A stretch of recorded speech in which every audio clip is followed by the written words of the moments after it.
राष्ट्रीय युद्ध स्मारक एक ऐसा मेमोरियल जहां राष्ट्र की रक्षा के लिए अपने प्राण न्यौछावर करने वाले वीर जवानों की शौर्य गाथाओं को संजो कर रखा गया है, ताकि भावी पीढ़ी यहां आकर ये देख और जान सके कि हमारे वीर जवानों ने अपनी माटी की सुरक्षा और देश की संप्रभुता के लिए किस तरह अपने प्राणों को बलिदान कर दिया। राष्ट्रीय युद्ध स्मारक हमारे वीर जवानों की अनगिनत यादों की भरबस याद दिलाते हैं, अनेक खासियतों को अपने में समेटे हुए।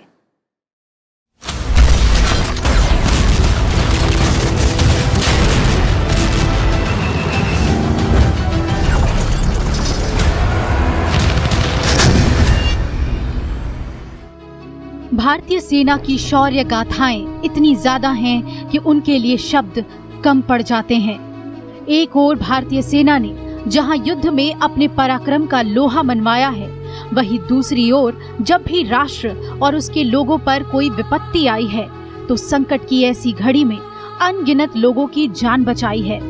सेना ने युद्ध और शांति दोनों में अपनी अदम्य साहस, वीरता और राष्ट्र के प्रति निष्ठा की शानदार मिसाल पेश की है। अपने इस फर्ज को निभाते हुए सेना के हजारों वीर जवानों ने देश के लिए अपनी जान कुर्बान कर दी। आजादी के बाद से देश की संप्रभुता और सुरक्षा में अपना सर्वोच्च बलिदान देने वाले जवानों की याद में बनाए गए राष्ट्रीय युद्ध स्मारक न केवल अमर सैनिकों के अदम्य साहस को प्रदर्शित करता है, बल्कि इसके साथ ही कई खासियतों को भी दर्शाता है। शहीदों की चिताओं पर लगेंगे हर बरस मेले, वतन पे मिटने वालों का यही बाकी निशान होगा। इसी बात को संजो के रखने के लिए जो हमारे देश की लड़ाई हुई है, उसके अंदर जो हमारे जवानों ने, हमारे ऑफिसर्स ने, हमारे जेसीओ ने जो सर्वोच्च बलिदान किया है, अपनी जीवन का बलिदान दिया है, उनकी यादों को संजो के रखने के लिए, उनको श्रद्धांजलि देने के लिए, उनको मान सम्मान देने के लिए जिस भवन का निर्माण किया जाता है, उसको हम वॉर मेमोरियल कहते हैं। राष्ट्रीय युद्ध स्मारक को चक्रव्यूह की संरचना से प्रेरणा लेते हुए बनाया गया है। स्मारक का डिजाइन अमर सैनिकों के अदम्य साहस को प्रदर्शित करता है।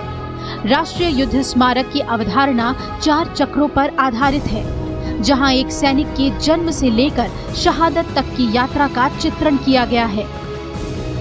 40 एकड़ में फैले इस गोलाकार युद्ध स्मारक के 4 चक्र हैं। इन 4 चक्रों में अमर चक्र, वीरता चक्र, त्याग चक्र और रक्षक चक्र शामिल है। अमर चक्र की लौ शहीद सैनिकों की अमरता का प्रतीक है। अमर चक्र में स्थित अमर ज्योति हर भारतीय जवान के शाश्वत शौर्य की गाथा कहती है। पहला सर्कल है अमर चक्र। एक जवान की याद अमर है, उसकी जो सेक्रीफाइस है, बलिदान है, वो अमर है, और देश के लिए जो उसकी भावना है, देशभक्ति है, वो अमर है। दूसरा चक्र है वीरता चक्र, जो सैनिकों के साहस और बहादुरी को प्रदर्शित करता है। इस चक्र में दीवारों पर बनी कांसे की कलाकृतियों में भारतीय सेना के तीनों अंगों की वीरता की कहानियों को दर्शाया गया है। दूसरा चक्र है वीरता चक्र। क्यों वीरता चक्र? जवान और वीरता अलग नहीं है, जवान के रग रग में, उसके खून में वीरता समाई हुई है, इसलिए वीरता चक्र। इसके बाद तीसरा चक्र है त्याग चक्र। ये चक्र सैनिकों के बलिदान को प्रदर्शित करता है।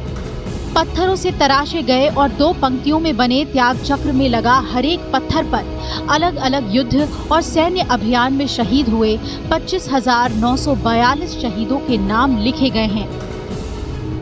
इनमें जम्मू कश्मीर युद्ध में शहीद हुए 1,104 सैनिक, 1962 के भारत चीन युद्ध के दौरान शहीद हुए 3,250 सैनिक, 1965 में पाकिस्तान से हुए युद्ध में शहीद 3,264 सैनिक, 1971 में बांग्लादेश लिबरेशन वॉर में शहीद हुए 3,843 सैनिक, 1987 में श्रीलंका में ऑपरेशन पवन के दौरान शांति सेना के शहीद हुए 1,157 जवानों के नाम शामिल हैं। इसके अलावा 1999 के कारगिल युद्ध में शहीद हुए 522 जवान, 1984 के ऑपरेशन मेघदूत और सियाचिन में अब तक शहीद 950 जवान और आतंकवाद से लड़ने के लिए किए गए ऑपरेशन में शहीद हुए 4,800 जवानों के नाम शामिल हैं। त्याग चक्र क्या है? त्याग चक्र वो चक्र है जिसमें जवान ने अपना त्याग किया, अपने जीवन का त्याग किया है, उस त्याग को अमर रखने के लिए त्याग चक्र। और अंतिम चक्र है रक्षक चक्र, जो सुरक्षा को प्रदर्शित करता है। इस चक्र में घने पेड़ों की पंक्ति है, जो दिखलाता है कि एक वृक्ष की तरह कैसे हमारे जवान भारतीय सीमाओं की रक्षा के लिए हमेशा अपने प्राण न्योछावर करने को तत्पर रहते हैं। और आखिर में रक्षक चक्र, जवान रक्षक है, अब देश का रक्षक है, जनता का रक्षक है और हमारी मातृभूमि का रक्षक है। दरअसल राष्ट्रीय युद्ध स्मारक उन बलिदानियों की कहानी है जिन्होंने आजादी के बाद देश की रक्षा के लिए अपना जीवन बलिदान कर दिया। ये स्मारक उन सैनिकों की भी याद दिलाता है जिन्होंने शांति वाहिनी मिशनों और अराजकता विरोधी अभियानों में सर्वोच्च बलिदान दिया है। Bureau report, Rajya Sabha TV.